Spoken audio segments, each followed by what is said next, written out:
TFC news assembly ఎన్నికల ఫలితాలపై ఆయా పార్టీల విశ్లేషణలు పూర్తి కాకముందే తెలంగాణలో మరో ఎన్నిక జరగబోతోంది.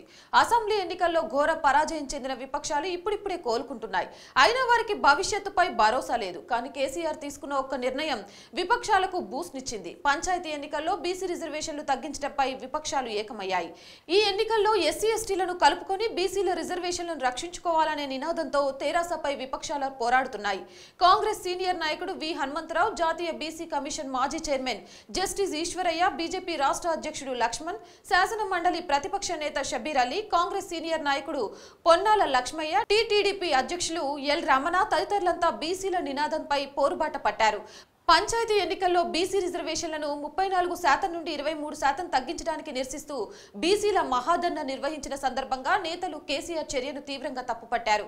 బలహీన వర్గాలకు రాయితీలు, దొరలకు అధికారం అనే విధంగా ప్రభుత్వం వ్యవహరిస్తుందని వారు తెలిపారు. అఖిలపక్ష సమావేశం పెట్టి సీఎం సమస్యను పరిష్కరించాలని పేర్కొన్నారు.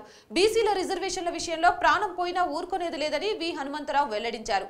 సకల జనుల సర్వేలో బీసీల లెక్కలు ఇప్పటికీ బయటపెట్టలేదని తెలిపారు. రాజస్థాన్, ఛత్తీస్గఢ్ రాష్ట్రాల్లో రాహుల్ గాంధీ ఇద్దరు బీసీలను సీఎంలు చేశారని గుర్తు చేశారు.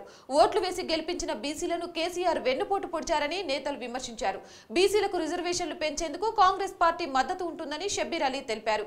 సీఎంగా కేసీఆర్ తీసుకున్న నిర్ణయం హాస్యాస్పదంగా ఉందని, బీసీ రిజర్వేషన్లపై ఇచ్చిన ఆర్డినెన్స్ ను వెంటనే రద్దు చేయాలని డిమాండ్ చేశారు. లేదంటే ప్రజల తరపున తాము ఉద్యమిస్తామని రమణ ప్రకటించారు. మొత్తానికి కేసీఆర్ తీసుకున్న నిర్ణయం విపక్షాలకు కొంత జోషిచ్చిందనే చెప్పొచ్చు. రానున్న పంచాయతీ ఎలక్షన్స్ కి సంబంధించి మరిన్ని ఇంట్రెస్టింగ్ అప్డేట్స్ మీ మొబైల్ ఫోన్లోనే తెలుసుకోవాలి అనుకుంటే TFC న్యూస్ ని వెంటనే సబ్స్క్రైబ్ చేసుకోండి. మా ఈ వీడియో నచ్చినట్లయితే లైక్ చేయండి, షేర్ చేయండి, మీ అభిప్రాయాన్ని కామెంట్ చేయండి.